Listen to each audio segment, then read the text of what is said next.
ગુજરાતમાં ગુનાખોરી વધી રહી છે।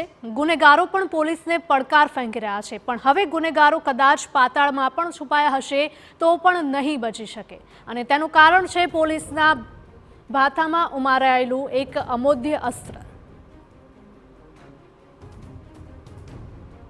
ગુજરાત પોલીસના ઇતિહાસનો સૌથી હાઈટેક પાયલોટ પ્રોજેક્ટ। ગુજરાતમાં હવે નહીં છટકી શકે એક પણ ગુનેગાર। ગુજરાતમાં ગુનેગારોને અટકાવવા માટે પોલીસનો સૌથી નવતર પ્રયોગ। હવે પોલીસની પીસીઆર વાન પહેલા પહોંચશે ગુજરાત પોલીસનું ડ્રોન। ડીજીપી વિકાસ સહાય દ્વારા શરૂ કરાયો છે ડ્રોનનો પાયલોટ પ્રોજેક્ટ। ઝઘડો, મારામારી સહિતના બનાવોમાં ડ્રોન કેમેરાથી કરાશે ઘટનાનું રેકોર્ડિંગ। તો પોલીસની ટીમને મેસેજ મળતા જ સ્થળ પર પહોંચી જશે drone camera.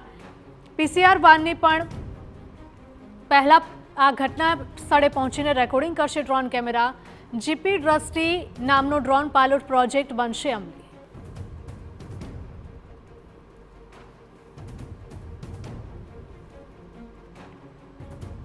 Gujarat police drone response and aerial surveillance tactical intelligence એટલે કે જીપી દ્રષ્ટિ નામનો આ પાયલોટ પ્રોજેક્ટ આખરે કેવી રીતે અમલી બનશે તેવો પણ સવાલ થાય। આવું ખુદ રાજ્યના ડીજીપી વિકાસ સહાય પાસેથી જાણીએ।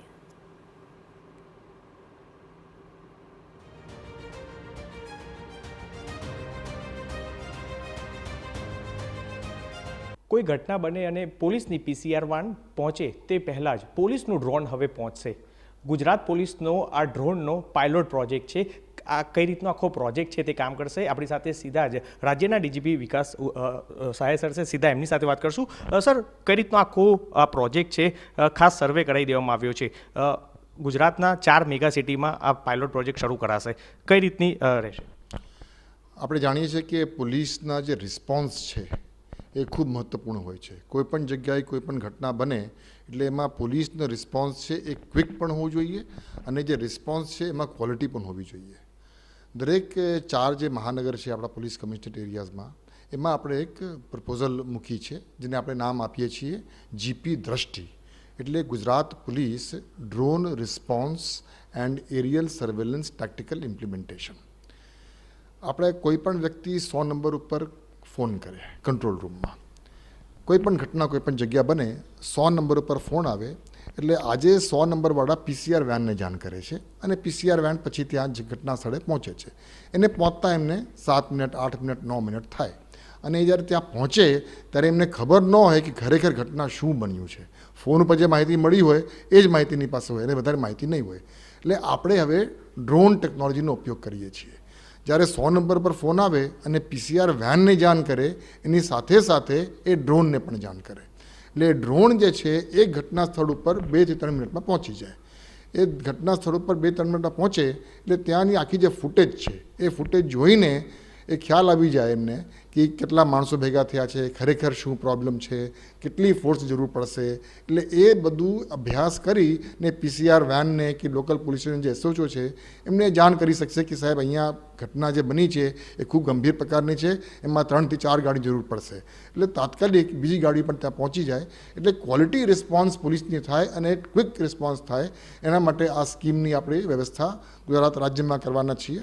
શરૂઆતમાં અમદાવાદ શહેર, સુરત શહેર, વડોદરા શહેર અને રાજકોટ શહેર, એ 4 મહાનગરોના 33 પોલીસ સ્ટેશન આપણે આઈડેન્ટિફાઈ કરી છે, અને આ 33 પોલીસ સ્ટેશન એવા છે કે જ્યાં ગંભીર પ્રકારના ગુનાઓ અવારનવાર બનતા હોય છે। એટલે આ પ્રકારના જે પોલીસ સ્ટેશનો છે એ પોલીસ સ્ટેશન દીઠ એક ડ્રોન આપણે આપીએ છીએ। એ ડ્રોન આપવા માટેની જે પ્રક્રિયા છે એ પૂર્ણ કરવામાં આવી છે। અત્યારે હાલ 8 ડ્રોન ઓલરેડી આવી ગઈ છે, બીજી 18ની પણ ડિલિવરી ટૂંક સમયમાં થનાર છે, અને એના માટે ખાસ ટ્રેનિંગની જરૂર છે। એટલે તાલીમબદ્ધ લોકો આ ડ્રોનનો ઉપયોગ કરે એના માટે તાલીમની વ્યવસ્થા ગુજરાત પોલીસ તરફથી કરવામાં આવી રહી છે। અને ટૂંકમાં કોઈપણ મહાનગરમાં કોઈ એવી ઘટના બની જાય એ પીસીઆર વેન કે કોઈ પોલીસવાળા રિસ્પોન્સ કરવા માટે પહોંચે એટલે એ પહેલાં એમને ખ્યાલ આવી જાય કે જે પ્રોબ્લેમ છે, જે ઘટના બની છે એનો કેટલી ગંભીરતા છે। સર્વે કરવામાં આવ્યો 4 શહેરના પોલીસ સ્ટેશનના 33 જેટલા જે પોલીસ સ્ટેશન આપે કીધા। સર્વેમાં શું સામે આવ્યું, કેટલા સમયમાં આ ડ્રોન છે તે પહોંચે છે, અને ખાસ ડ્રોન જે જગ્યા હશે ત્યાં આગળ કઈ રીતની સ્પેસિફિક ડાયરેક્ટ ત્યાંનું જ ફૂટેજ કેપ્ચર કરશે? એટલે કોઈ પણ આપણે વ્યવસ્થા અમલમાં મૂકીએ એ પહેલાં એનો અભ્યાસ થઈ જાય એ ખૂબ જરૂરી છે. એટલે આ પ્રકારની આપણે જે વ્યવસ્થા મૂકવા માંગીએ છીએ એ પહેલાં એક પાયલટ પ્રોજેક્ટ કરવામાં આવી હતી અને એ પાયલટ પ્રોજેક્ટમાં અમદાવાદ શહેરના ઝોન 5 અને સુરત શહેરના અમુક પોલીસ સ્ટેશનોમાં એક પાયલટ પ્રોજેક્ટ કરવામાં આવી હતી.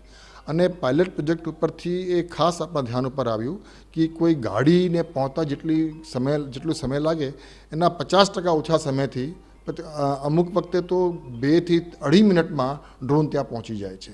અને ડ્રોન પહોંચ્યા પછી ડ્રોનની એક બેઝ સ્ટેશન જો હોય જ્યાં એની પાસે લેપટોપ હોય, લેપટોપમાં આખું એમને દેખાતું હોય ફૂટેજ, એ ફૂટેજ ઉપરથી પછી PCR વેનને વાયરલેસ સેટ ઉપર કે મોબાઈલ ફોન ઉપર એને કોમ્યુનિકેટ કરે કે ઘટના ખરેખર શું બન્યું છે. એટલે એ પ્રકારની પાયલટ પ્રોજેક્ટ છેલ્લા 10 દિવસથી અમદાવાદ શહેરમાં અને સુરત શહેરમાં કરવામાં આવી હતી. પાયલટ પ્રોજેક્ટ ખૂબ સક્સેસફુલ રહ્યું હતું અને એના ઉપરથી હવે આપણે એને 33 પોલીસ સ્ટેશનોમાં અમલમાં મૂકવા માંગીએ છીએ. કહી શકાશે આ ડ્રોનથી બાજ નજર રખાશે તો લોકોમાં એક ડર પેસાશે, કારણ કે ઘણી વખત આવી ઘટના બનતી હોય છે ત્યારે કોઈ મારામારીની ઘટના, અકસ્માત જેવી સામાન્ય બનાવ બી બનતો હોય છે ત્યારે સામસામી મારામારી કરતા હોય છે, પરંતુ ડ્રોનથી જો આ કેપ્ચર કરશે તો લોકોમાં એક ડર બેસશે. અને એની સાથે સાથે જ્યારે ડ્રોન ત્યાં પહોંચે અને ડ્રોનનું ફૂટેજ જે કેપ્ચર થાય છે એની એક એવિડન્શિયરી વેલ્યુ પણ છે. એટલે એક એવિડન્સ પોલીસને મારા PCR વેન પહોંચે કે કોઈ પોલીસ પહોંચે એ પહેલાં જ ડ્રોનના માધ્યમથી ડિજિટલ એવિડન્સ પણ પોલીસને ઉપલબ્ધ થઈ જાય એ પણ એક પ્રકારની એક ઉપલબ્ધિ આ વ્યવસ્થાની ચોક્કસ રહેશે. ચોક્કસથી કહી શકાશે કે હવે ડ્રોનથી જે આખી કોઈ પણ ઘટના બનશે તો તેની નજર છે કે જે બાજ નજર રાખવામાં આવશે, એટલે ડિજિટલ એક પુરાવો છે તે પણ ઊભો થશે. હાલ ગુજરાત પોલીસનો આ પાયલોટ પ્રોજેક્ટ છે એ સફળ થયો છે, કારણ કે તમામ જે સિટીમાં સર્વે કરવામાં આવ્યો તેમાં ગણતરીની મિનિટોમાં જ આ ડ્રોન છે કે જે ઘટના સ્થળે પહોંચે છે અને તમામ ફૂટેજ જે કેદ કરે છે અને ત્યારબાદ તે એ પુરાવા તરીકે રહી શકે છે. ત્યારે આગામી સમયમાં જે આ 33 જેટલા પોલીસ સ્ટેશન છે કે જે ગુજરાતના જે 4 રાજકોટ, સુરત, અમદાવાદ અને વડોદરાના જે સંવેદનશીલ પોલીસ સ્ટેશન છે ત્યાં આગળ આ ડ્રોન છે તે આપવામાં આવશે અને આ ડ્રોનથી જે બાજ નજર રાખી અને આ અટકાવી શકાશે. કેમેરાપર્સન દીપક સેન સાથે મિહિર સોની, TV9 ગાંધીનગર. હવે અમે આપને લાઈવ ડેમો થકી બતાવીએ કે આખરે આ ડ્રોન કેવી રીતે કામ કરશે. સૌથી પહેલાં પોલીસને ફોન પર ઘટનાના સમાચાર મળે છે. દાખલા તરીકે કોઈ ઘટનામાં બબાલ કે મારામારીના દ્રશ્યો સામે આવે છે, જે બાદ ઘટના સ્થળે જવા માટે ડ્રોન તુરંત ટેક ઓફ કરશે, જે બાદ મેપ પર એ વિસ્તારને લોક કરવામાં આવશે કે જ્યાં ડ્રોન મોકલવાનું છે. પોલીસને PCR વાન પહોંચે એ પહેલાં જ ડ્રોન તાત્કાલિક ઘટના સ્થળે પહોંચશે અને ડ્રોનના હાઈટેક કેમેરામાં કેદ થઈ જશે સમગ્ર ઘટના અને જે તે વિસ્તારની સ્થિતિ. કોઈ સોસાયટી, ગલી કે પછી વિસ્તારમાં કેટલા લોકો ઊભા છે, શું બની રહ્યું છે, શું સ્થિતિ છે, આ બધી જ માહિતી ડ્રોન કેમેરા થકી ગણતરીની જ મિનિટોમાં મળી જશે. गुलाबनगर से थोड़ा पहले ये जो थोड़ा जो पब्लिक है उसको जूम इन करिए.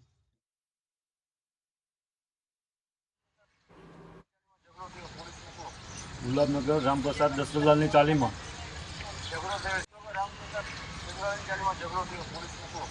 गुलाबनगर रामप्रसाद दस्तलालनी चालीमा ओके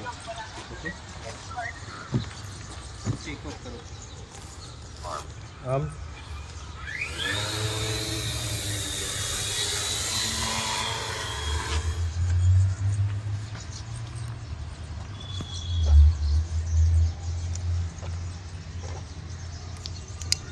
ड्रोन उस टाइम पहुंच जाए उसका भी टाइमिंग नोट कर लेना.